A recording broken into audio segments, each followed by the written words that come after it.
I want to tell you about a new podcast called Amuse News. Publishing multiple days a week, Amuse News is your source for food news, interviews from around the food world, and more. On the show, we'll be engaging with food storytellers, from chefs to advocates to people working in the field, and many more. Find Amuse News wherever you get your podcasts.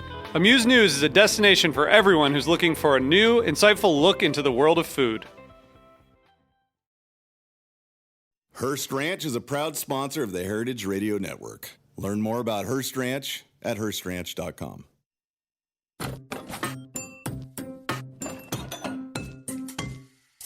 Hardcore is a new series from Heritage Radio Network. Over 6 episodes, we're taking a close look at the rebirth of American cider. Really, it wasn't until about 10 years ago that cider started to be revitalized in the United States. From the science of fermentation.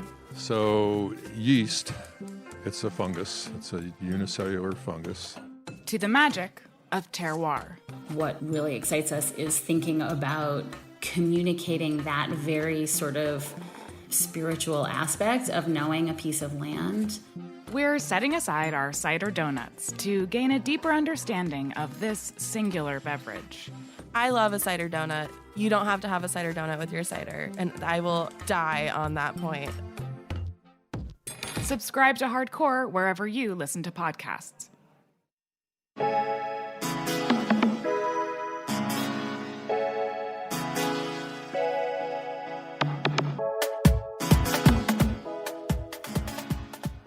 Welcome to The Line on Heritage Radio. I'm your host, Eli Sussman, chef and owner of Samisa Restaurant, located in Williamsburg, Brooklyn. Each week on this show, I sit down with a chef or restaurateur to trace the trajectory of their career. What keeps me coming back to record episodes is no matter the guest, no matter what path that person took to arrive at their current position, they have a unique personal story to contribute to the food world. For each person that went to culinary school and worked their way up the more traditional route, there are those that took a more unconventional path, leaving other careers behind to pursue a life on the line working in kitchens. The point is, there's no right way to do this. There's only your way. I hope that this episode and the other 91 episodes recorded inspire you to continue to create your own path to follow. My guest today is Chef Charlene Santiago. She's the executive chef at Canal Street Oysters, the brand new American Oyster Bar. It just opened in September of 2019, and it's part of the restaurant group which includes the East Pole Fish Bar, and Pizza Beach. Charlene is almost a lifelong New Yorker, having arrived here from the Philippines when she was 5 years old. Her path took her to the French Culinary Institute, and then she has put in some serious time in New York City kitchens, working alongside some tremendously talented chefs. Today on the show, we're going to be talking about, of course, seafood and oysters, spending time in various kitchens, when to stay and when to leave, and we're going to talk a little bit about sourcing as well and how she makes decisions at her new restaurant. Charlene, welcome to the show. Thank you for having me. So you were born in Manila in the Philippines, and you moved to Washington Heights in New York City when you were 5. Do you have any faint memories of the Philippines? You were obviously very young when you left. Is there anything that still resonates with you from being a young kid there?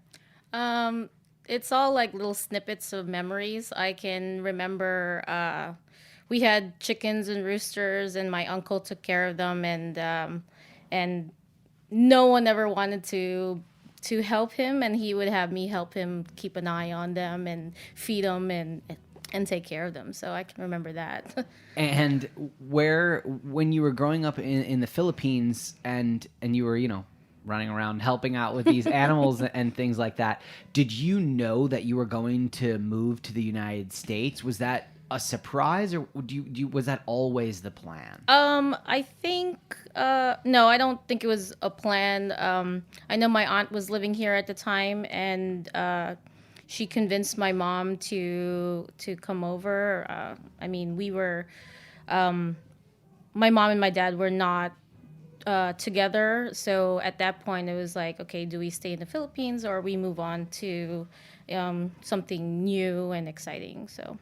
So you come to New York and you move to Washington Heights. Was that because your family was already there? Is that where your aunt was? Yeah, my aunt was in 171st Street and right directly there. So yeah, it it was an interesting move from the Philippines to Did you move in with her? yes, we moved in with her. So it was like 2 kids and 2 adults living in a 1-bedroom apartment. Do you have, and how old's your sibling? My sister is 2.5 years older than me. So you come to the United States and you're a really young kid and you're pretty much automatically in school, basically, right? Like Yes. the next year you started school. Was that like a huge culture shock? Were you excited about the opportunity to kind of live in the United States, or was it terrifying? I think it was extremely exciting for me. I have become that person where like I love something new and different, and I like change. Not in the kitchen, but I like change outside of the kitchen and learning new things and just like getting an introductory to things that I'm not used to. So I like that. Was there a strong Filipino community here in New York at that time? Now it seems like, from the culinary side, which is really how I can sort of view what the impact of the Filipino is in terms of the cuisine in New York. There are several restaurants in New York that do Filipino food, but is there a big community in New York City, or is that not really well represented? There's a huge community in Queens, also in Jersey. But when we moved here, we were, as far as I saw, we were the only Filipinos in Washington Heights at that time. So yeah, it was very, very different. Did that create any kind of was there difficulties surrounding growing up and being the only Filipino family, and maybe feeling isolated or feeling different in any way, or did that not really come into play as a kid? Oh, I mean, for sure, getting catcalls walking down the street, just because you look different from everybody else. But I mean, for me, it made me stronger. For sure. I mean, that's what a New Yorker is, right? Yeah. You get people talking smack to you, and then you just talk back. So what is it like growing up as a kid in New York City? Like, regardless of where you were born or where you lived in New York City, like New York of 10, 15, 20 years ago, different vibes than today, right? A different city, kind of more aggressive, grittier. What was it like to be, even before you were a teenager, like a young kid in New York City? I mean, first, my parents, my mom and my stepdad. So my parents, they were good. They kept us close so that they can keep an eye on us, but at the same time, they let us free. Like when my mom and my stepdad met, we moved down to the village after that, and but I still had to go to school in Washington Heights in Inwood, and so it was a trek for me and my sister. My sister was traveling to the Bronx, so we had to be, it was always be ready. Just make sure like you're looking behind your back. Is anyone following you? Like, or what are you gonna say when someone comes up to you? What are the things that you need to know exactly just to get out of a situation? You got to have a little bit of an edge when you're a kid in New York City. So when you get a little bit older, obviously you ended up at FCI, but when you were in high school, did you have a specific dream or direction, and did you think to yourself, I'm going to grow up and be a chef, or was there another sort of passion that was really occupying you at that time? No, cooking was definitely not in my mind, other than like, my parents were busy working, so I would cook at home. And I can remember it started off, my dad is a huge Marcella Hazan fan, and he had literally all the books, and he would pick out a recipe, and they would just leave a little index card in there and tell me, okay, this is the one that you're going to cook tonight. We bought all the food, and and we'll be home by a certain time. So I would have to like cook that, and I liked it, and it was enjoyable for me. But it was never a thought for me to be like, oh yeah, this is what I'm going to do once I get older. I mean, for Filipinos, I mean, if you ever know any Filipinos, it's always like, I'm gonna be a doctor, I'm gonna be a nurse, or a lawyer. That was always the thing that everyone is looking to do, and it wasn't what I wanted to do. But I was thinking like maybe business, maybe marketing, doing that. My dad was a professor in NYU in marketing, so I was like, oh, maybe I can follow in that and do something in that line of work. So definitely not cooking. But they still had you in the kitchen every single night. They did still have me in working. the kitchen. So. And that must have been, I mean, even after that becomes like the norm for you, where you're every night executing these recipes, that isn't really normal to have your kid just, preparing a multi-course meal for you every single night. But you were obviously enjoying it. You were taking a lot of satisfaction in kind of completing the recipe and putting it out on the table for everyone. So how did the hobby aspect of cooking then translate for you into, oh wow, FCI, this is an opportunity, this is something that could really be a career? When did that click into place? Well, I went to college for a year and I basically partied that year off. And then my parents were like, you're not going to do this anymore. So... did you stay in New York for that, or? No, I was out in Virginia. So Okay. I even was like, I'm getting out of here. I'm going to go, get some time without the parents. And they reeled me back and was like, okay, the only thing we know that you're really good at is cooking. So we're going to... put you in culinary school. So you come back and you're in FCI. Does the partying continue? Did you get serious at that point? I know that you were working a lot when you were in FCI. So at a certain point, you must have started to get pretty responsible on the kind of professional work front. So how were you balancing all of that, and were you taking it seriously, or was it really just like, I'm gonna just get through this and then I'll figure something out? Allowance was never a thing that was given to us ever in our house. You had to earn every single thing. So I just got jobs to have money in my pocket, and then going to cooking school. I mean, French Culinary Institute at that time, it was only like a 3-day per week class. So I was able to manage 3 days, and then also, I was working at a music school. I was working at a bakery. I was also working at Abercrombie and Fitch, like overnight. So it was a pretty crazy time for me, for sure. I think being young and having all that energy definitely motivated me to be able to do that. The focus on school, I mean, I was the youngest person in our class. I was 18, 19 years old and trying to be serious, but not really. And I think once I hit the midpoint of school and realized, oh, like I can actually do this, and the chefs that were there helping out and teaching were really motivating me and just saying like, hey, you can do this. You can be a professional. Like you're not just taking this class because you're gonna be a good home cook. So that's when I realized like, okay, I'm gonna be a little bit serious about this.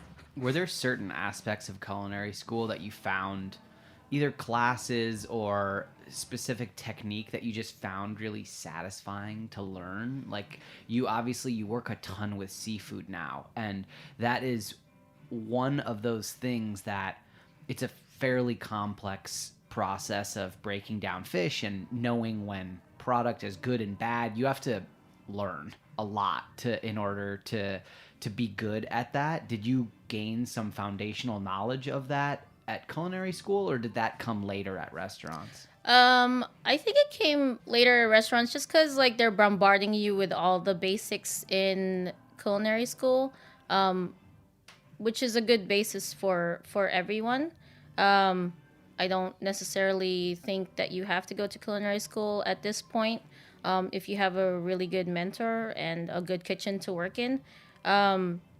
But I did learn a lot of that stuff later on in my life. But weirdly enough, my first kitchen restaurant was also a seafood restaurant. So. Yes, it was. So the Minnow, which Yes. was where you worked right out of culinary school, the menu there has a lot of similarities. It kind of set the stage for things that maybe you were going to do later. It had oysters. It had, a po' boy and a lobster roll on the menu. And as we'll talk about a little later, you worked at the John Dory for a long time. And of course, now you run Canal Street Oysters, which is super seafood heavy. So my first question about the Minnow is, did it create your love of seafood, or did you go to the Minnow because you were intrigued by what they were doing there? No, it definitely created the love of seafood there. I was a very meat and potatoes kind of person when I was younger, just because, we ate a lot of Filipino food. So when I got to eat steak and mashed potatoes, I was like, oh, this is amazing. So I always put seafood as a back burner when I ate, but then coming into the Minnow and working there and seeing what the different things that you could do with seafood, and that really like helped out with loving and working with seafood a lot. So a lot of people that come on this show, their first job has just a huge amount of importance, because especially when they come out of culinary school, they realize that what they've learned in the classroom is really not as fast paced. It doesn't have the same kind of weight as being in the kitchen. You learn a lot in culinary school, and like you said, there's like the building blocks are given to you, but then you get into the restaurant and everything changes. Yes. When you look back on the Minnow, does it carry a huge amount of weight for you, or was it just a first job? Oh no. I mean, I think all my jobs carry a lot of weight for me. The Minnow was a great startup, I think, for me. Just like it was a 50, 60 seat restaurant. It was a mom and pop ran restaurant. It was Aaron Bashi was the chef. His wife, Vicky, was the pastry chef there. His kids would be running around helping. It was a really, really fun environment to be in. And 19 years old, just getting out of culinary school. Everything to me was super shiny and great, and just like sponging in all this information that was being given to me. So I loved it. Most people move around a lot. I think it's fair to say that the norm these days, you don't even get a year out of most people. The average is like 9 months. People pop around so much, unfortunately.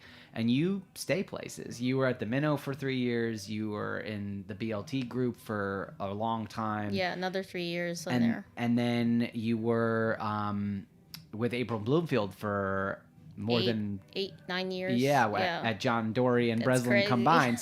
So you stay places. Yeah.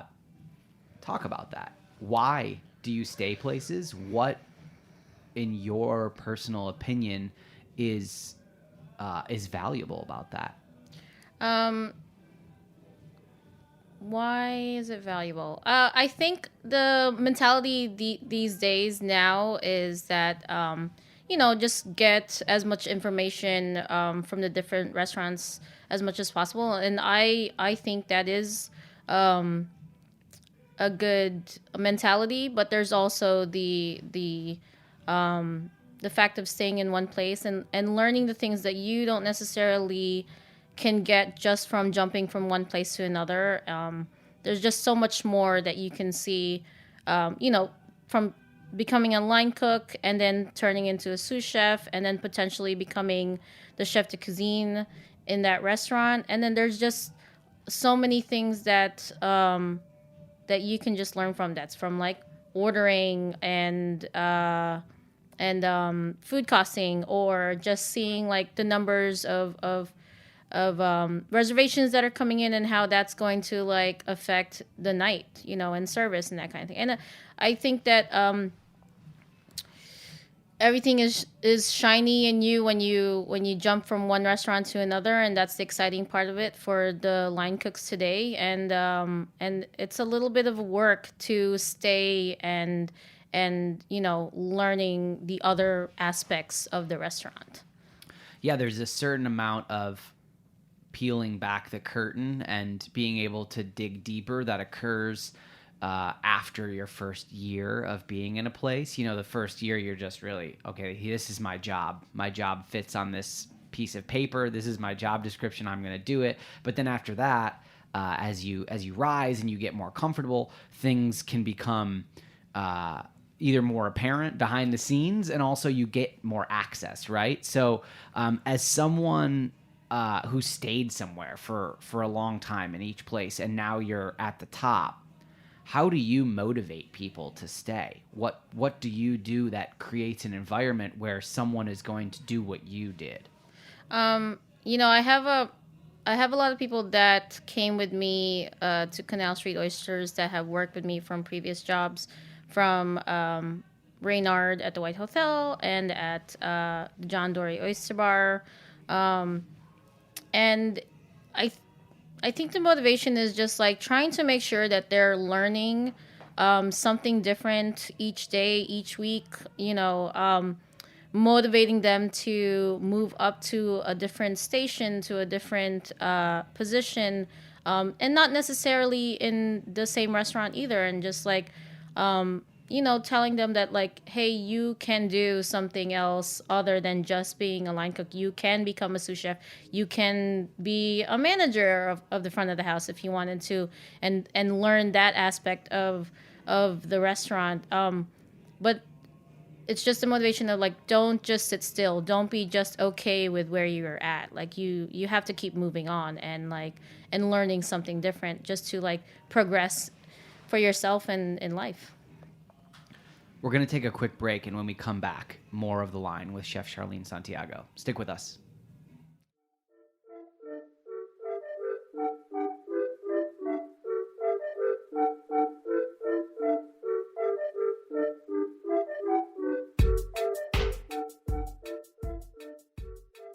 Hearst Ranch is a proud sponsor of the Heritage Radio Network. The Hearst family has been raising cattle on the rich, sustainable native grasslands of California's Central Coast for over 150 years. Piedra Blanca Rancho in San Simeon is the original Hearst Ranch, founded by George Hearst in 1865. George's son was the famous publisher William Randolph Hearst. In addition to being known for building the iconic Hearst Castle, William was, like his father before him, an avid rancher. In his words, "I would rather spend a month at the ranch than any place in the world." Thanks to one of the largest land conservation easements in California history, a joint effort with the California Rangeland Trust, the American Land Conservancy, and the state of California, the working landscape at Hearst Ranch will be preserved forever. Learn more about Hearst Ranch at HearstRanch.com. Are you enjoying this podcast? Heritage Radio Network has plenty more. My name is Dana Cowan, and I'm the host of Speaking Broadly here on HRN. Every week, I conduct intimate interviews with the brilliant, powerful women in the food world. We discuss their lives, their careers, and the ways in which they navigate the world at large. You can find Speaking Broadly wherever you listen to podcasts and on heritageradionetwork.org.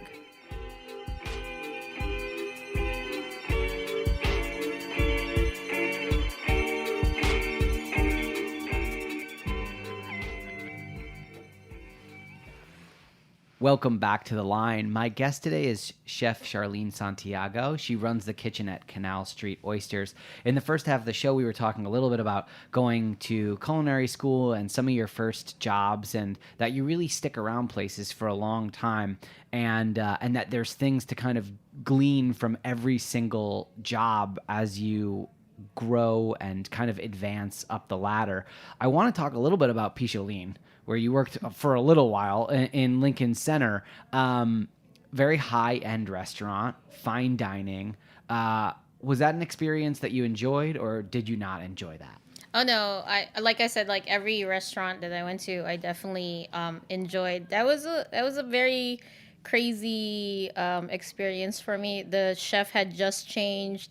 And I was just coming into like, basically a new kitchen. So they were changing all the menus and the dishes, and just running around trying to like catch up and make sure like we had everything ready to go for this like crazy push that was going to come in at 7 and then the next one at 9 o'clock. Like it was really, really cool. Got to work with a lot of game meats that I had never worked before or have worked with in a while.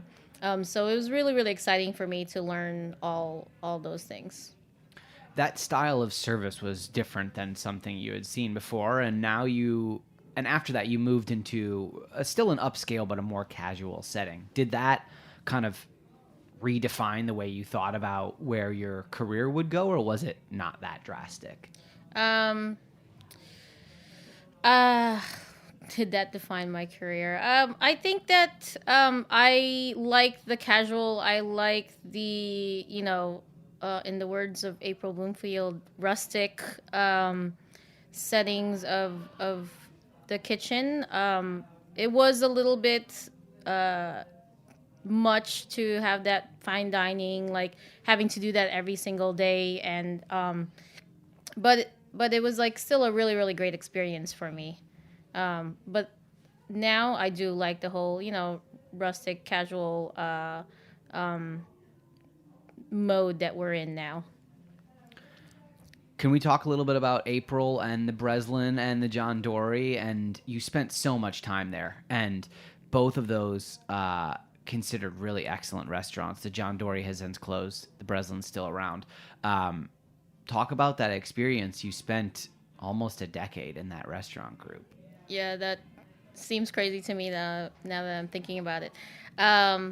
It was so I had just had a child, and I had moved away for a year, and I wanted to come back to the city, and I felt like I wasn't up to par because I had been away for a year. So I, went on Craigslist, got an interview or a trail at the Breslin, and I didn't talk about my experiences from the past. I just wanted to keep my head down and work and show them what I could do, and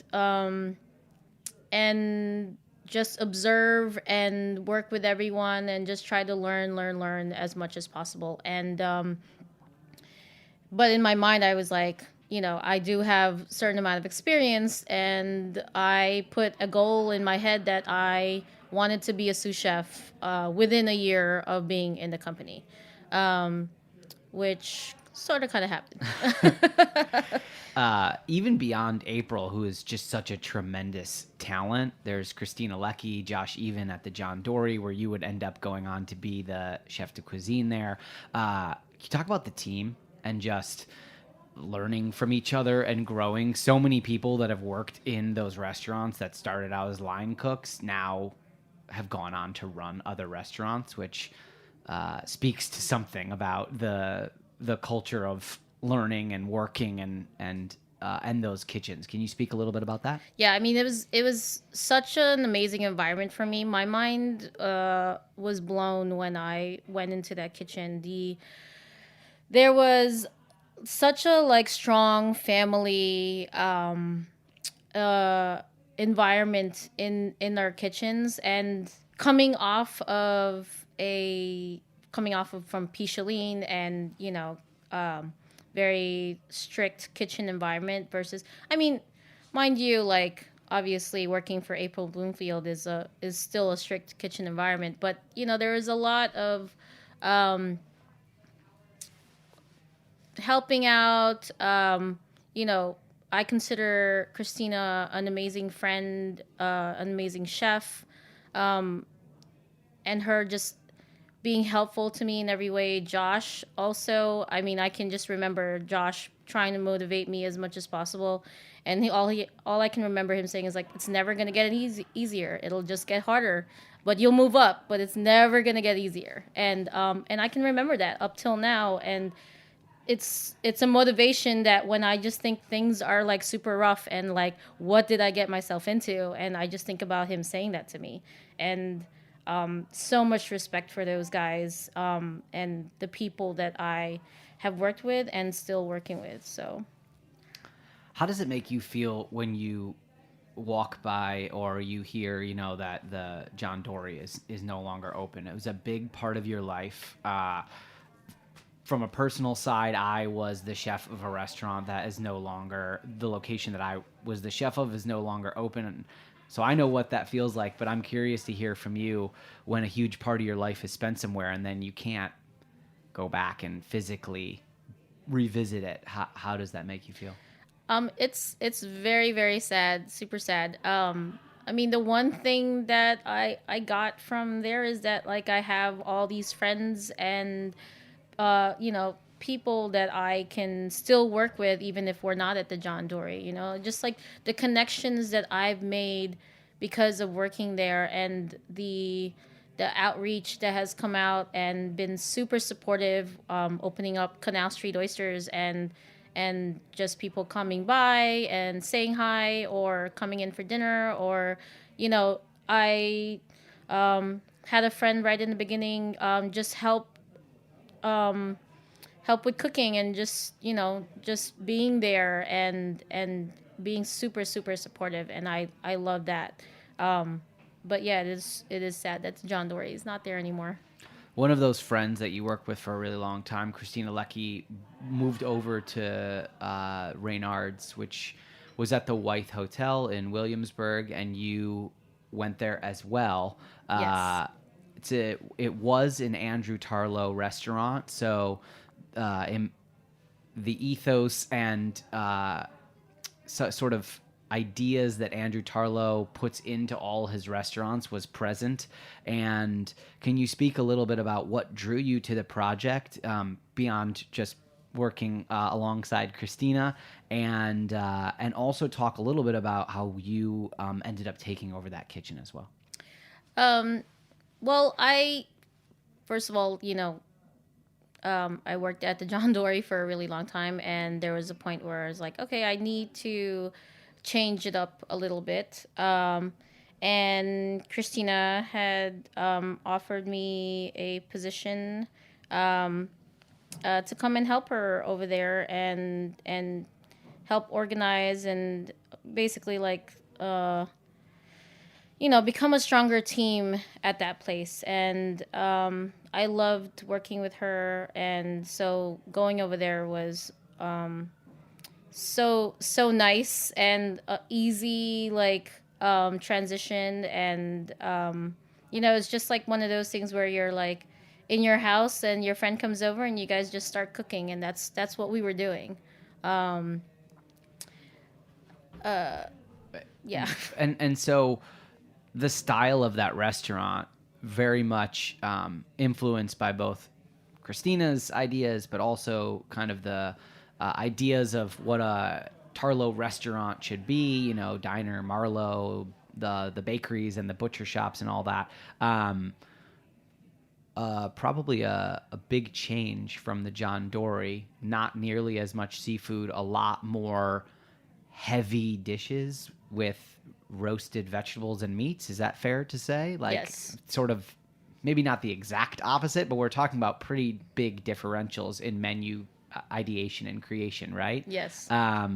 Was that a relief? Was it kind of scary to jump back into something totally different? How did you feel about that? It was definitely scary. I mean, you've been in a restaurant for 8 years, and you're doing things that you're very accustomed to, and then all of a sudden I jumped into something completely different. But that's what I wanted to do. I wanted to change it up for myself and challenge myself, and it was fun. They had a big hearth in there, and I was just amazed at being able to work there and just doing things differently. I mean, the John Dory was an all-electric kitchen with 5 induction burners and 1 oven. And then Reynard was open hearth, wood oven. multiple levels. It was definitely a monster that needed to be to be tamed. So yeah. So at a certain point, Christina moves on, and you take over the kitchen there, and it wasn't necessarily like that you saw that it was going to happen, or maybe you did know behind the scenes, but over time the restaurant has evolved, and Andrew Tarlow has left that project, and it's now a new restaurant group has taken over. Style of the restaurant has changed, and the name has changed.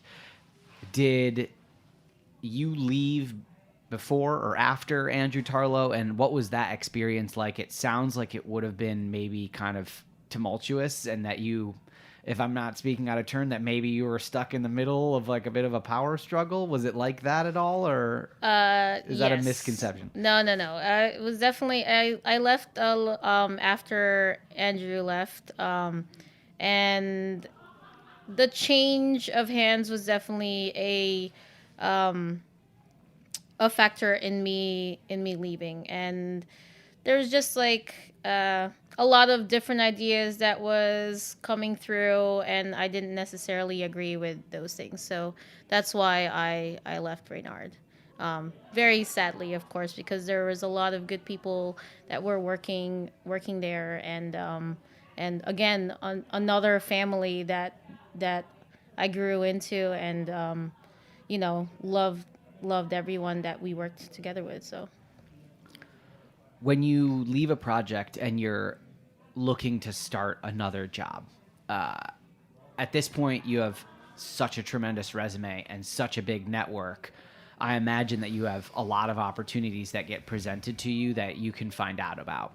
How do you look to evaluate your next position? Did you put a list together and think, well, maybe I'll go trail around? Did you think maybe I'll leave the city and pursue another job? I feel like at that point in your career, you could have probably done anything that you wanted, and you've since made the decision to come to Canal Street Oysters. So for those that are in your similar position of being in a spot for a long time and thinking to themselves, what is my next move? I would love to hear about how you made those determinations. I had several opportunities for sure before Canal Street Oysters, and I had to really think hard on what I wanted to do and what direction I wanted to go at. I took a few months off, and I hadn't really done that in a while, and just taken time for myself. And I think that a lot of people need to do that and consider what they want to do, and I hope that they really love what they want to do. And I love seafood, and it's where I am very comfortable with, but I wanted to try it in a different way. I mean, it's very similar to the John Dory Oyster Bar with oysters, but I want to come up with things that that's close to heart for a lot of people, but also it's not exactly that. Yeah. So when you sign on to the Canal Street Oyster Project, it's not open yet. So you're now going to be involved in an open from start to finish. Had you ever done that before? And what are some of the differences between going into a project like that and going into a project where it's an existing restaurant where you are taking over as the chef? I imagine that there are some pros and some major hardships along the way as you're dealing with just totally different variables in each situation. Yeah. I opened up the John Dory Oyster Bar with Josh, Christina, April, and but as a sous chef, right? So that's a different mindset already. So we're recipe testing, we're doing all these things, we're organizing the kitchen, where do we want things to go, and that kind of thing. But the big responsibility was never on my shoulders. It was more on the other chefs. And then, moving to Reynard, which is, there's something, it's already set up, it's ready to go. It just needs to be, there needs just to be a stronger push from the chefs to organize things. And it was such a big place that there were multiple sous chefs, and to just have one executive chef was just was too much, right? So you needed to have a lot more hands to keep an eye on the place, to make sure it's running well, properly, to make sure things are consistent, and the quality stays the same. And so there's a little difference in that versus Canal Street was being built in the summer. So there was no kitchen. There was no, it was a nightclub, and the kitchen was the coat check room. And we turned the coat check room into a kitchen. So instead of building out into a larger kitchen, we just built up. So there's, tons of shelving above us. Can we reach it? Not necessarily, but it's such a different, like I said, it just gets harder. It doesn't get any easier, but it's challenges that you're going to overcome. So, working in a kitchen that was barely built and trying to make food, and now organizing, where do you want to put the plancha? Where do you want to put the fryers? Where do you want to put all these things? And Ansel system, and the electricity. How much electricity can you pull in?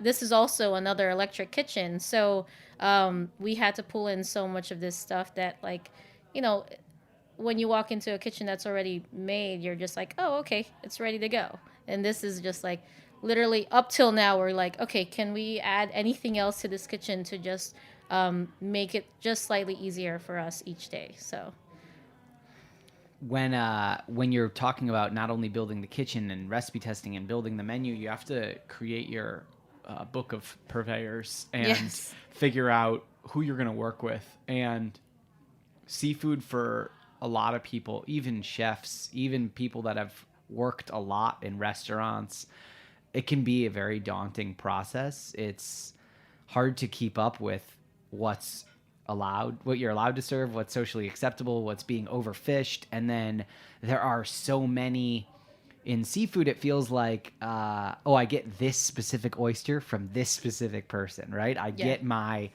trout from A, I get my salmon from B, and we fly this in because it's only good from Japan or whatever. So in terms of purveyors, obviously you knew a lot of folks from the John Dory. Did you go back to the drawing board a little bit at all in terms of menu creation and in terms of sourcing, or did you have some tried and true folks that you really wanted to work with again, that you were kind of excited to bring back into the fold? Definitely there were people that even working at Reynard, I was working with them too, but there were some people that I couldn't because it was mainly meat restaurant. But with Canal Street, I definitely reached out to all of the people that I was working with at the John Dory, and also able to build new relationships that I didn't have from before, or I didn't think that I can use them, or that kind of thing. I think that the purveyors have also evolved with food, and knowing the demand of people wanting sustainable fishing, and trying to support the chefs also even better at this point to be able to bring that to the kitchen. So one of the things that is so intimidating about seafood is that it's very temperamental. You can butcher a steak and you can leave it out for service all night long, and you can flash it, and you've got a lot of wiggle room, right? With a lot of cuts of meat. With fish, it really has to be treated incredibly delicate. And it goes bad very quickly, and Yes. also you have to be a skilled, even your line cooks that have just started, they have to be incredibly skilled in like the nuanced way that they evaluate whether things are good or bad, right? Because just a normal person comes into like a seafood restaurant and they're like, whoa, it smells very strongly of fish in here, but there's like good fish smells and bad fish smells. Right. And so that is like a very hard thing from my perspective to teach.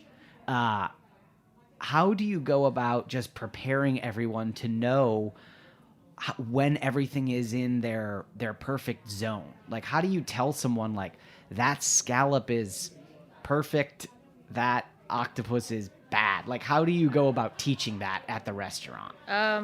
It's just I guess a trial and error of tasting. I mean, I tell them every day to just taste everything, check everything.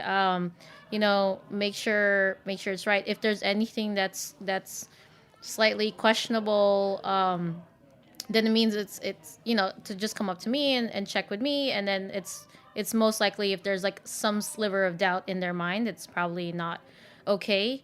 But it's a tasting. Like I honestly like I have them taste something that's good, and I have them taste something that's off, and then they get it, because there's such a you can really just tell from that, and sometimes I just see a little like sparkle in their eye. Although it's a little cheesy, but I see they're like, oh, I get it, I understand it. Like I see the difference now, and that's really like what matters. Yeah, not that I like product being wasted or thrown away, but pretty recently a prep cook came over and they gave me a quart and they said, "This smells bad, right?" And I said, "Yes, it does." It does smell bad. Don't use that. Wow, good job. Way to smell things and taste things before you serve it to someone. And there was this real sort of satisfaction in that moment, even though obviously we had to throw it in the garbage. So I looked over the menu. I haven't been to the restaurant yet, but it is obviously very seafood heavy. From what I could tell, there was only a couple things on the menu, maybe one or two things that don't have seafood in them. The name of the restaurant is sort of indicative of what you're getting yourself into, but also in New York, people don't pay attention to anything, and they're very pushy as diners, and you get a lot of tourists. So what I'm wondering is, was there any internal pressure, like from yourself or from the owners, to put a half chicken or like a hanger steak on the menu? Are you doing specials that are non-seafood to accommodate for the fact that someone might walk in and not want seafood that night? Or are you just, we're a seafood restaurant, this is what we offer, it's great, take it? No, we do have a burger on the menu, Right. So that's our one meat dish. But I am like we're progressing, and we're changing up for sure, changing the menu. I mean, it's winter time, and there's a lot of cold dishes on the menu, so there are going to be some changes. I would like to put a little bit of meat on the menu. Just to change it up for all of us also in the kitchen, and not just work with the seafood. I mean, one or two items here and there, but nothing too drastic. But I mean, coming from Reynard, I do miss all the meats and the things that I learned from there. So I would like to adapt that also into this menu. Are there ever any flavors that are maybe flavors from your childhood that you integrate into the menu, or is that not something that is really appealing to you right now? Like, are there any dishes that have elements of Filipino cuisine on the menu at Canal Street, or does it not really fit in with what you're trying to do there? Oh no, seafood is so easy to like add the different flavors from anywhere. So there are some ingredients that I use that that's influenced from my childhood. I mean, we do mackerel tartare on a squid crackling that we make in house, and so these are just basically the little chips that we used to get in the bag when I was a kid, and I just wanted to transform that onto the dish. So yeah. Cool. What is most satisfying to you about leading a kitchen? Like, what keeps you coming back to work every single day? I mean, I love the cooking, and the people. I mean, it's really, it's such a different environment. I guess I don't really know. I haven't worked in a office job or in any other occupations as much as I have with cooking, but the people are just so amazing that you get to meet, front of the house and back of the house, and their life stories and how they got there and what their motivations are, and where they want to be, where they want to go. I mean, having a conversation with one of the servers the other night just sometimes like blows my mind, because like they bring up things that I sometimes won't even think about, and then all of a sudden there's like a little reminder, like, hey, this is the situation, and this is what's happening, and I'm just like, oh yeah, okay, cool, I like that. How would you describe your leadership style, and how have you kind of found your voice? Have you taken little elements of mentors and people that you've worked for in the past, or have you just kind of over time just felt it out and determined how you wanted to lead by yourself? No, it's definitely influences from the different chefs. I don't necessarily think some of those influences were of the best, but seeing it now and my past and what has been shown to me,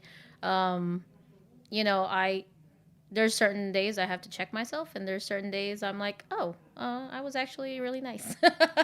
But I think, overall, I try to be as positive as possible in the kitchen. I know, because I can remember when, if the chef's in a bad mood, the entire kitchen and even the floor can be in a bad mood. So you have to be, stronger than what you want yourself to be, even if it's a bad day. Like, you have to have that positive influence for the other people that are working with you. Tell everyone where they can find Canal Street Oysters. It just opened a couple months ago. It's safe to say that you're spending quite a bit of time there, and that they can probably find you there. So if there's an address and a website that you can give a shout out, and is it open 7 days a week for dinner? Yeah, so it's 380 Canal Street. It's right on the corner of Canal Street and West Broadway. It's canalstreetoysters.com is our website, and we're open from 4 p.m. till midnight. 7 nights a week? Yes. Cool. Charlene, thanks so much for being here and sharing with us a little bit of your story and how you ended up where you are today. We really appreciate it. Thank you so much. Thank you, everyone, for listening. We hope you enjoyed this episode. You can find all of these episodes and all the episodes for all the other 34 Heritage Radio shows and every show that's ever run by going to heritageradionetwork.org. And you can find this episode and all the other episodes of The Line by going to wherever you find your podcasts, iTunes, Stitcher, and on Spotify. We'll see you next week for a brand new episode of The Line here on Heritage Radio.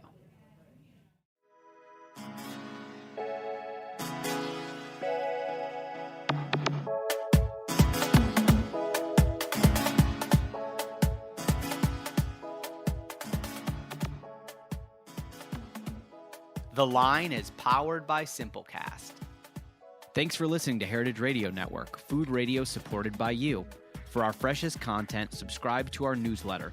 Enter your email at the bottom of our website, heritageradionetwork.org. Connect with us on Instagram and Twitter at heritage_radio.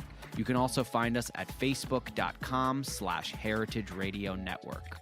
Heritage Radio Network is a nonprofit organization driving conversations to make the world a better, fairer, more delicious place.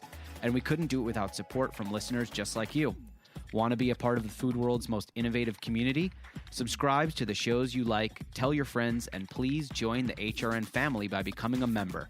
Just click on the beating heart at the top right of our homepage. Thanks for listening.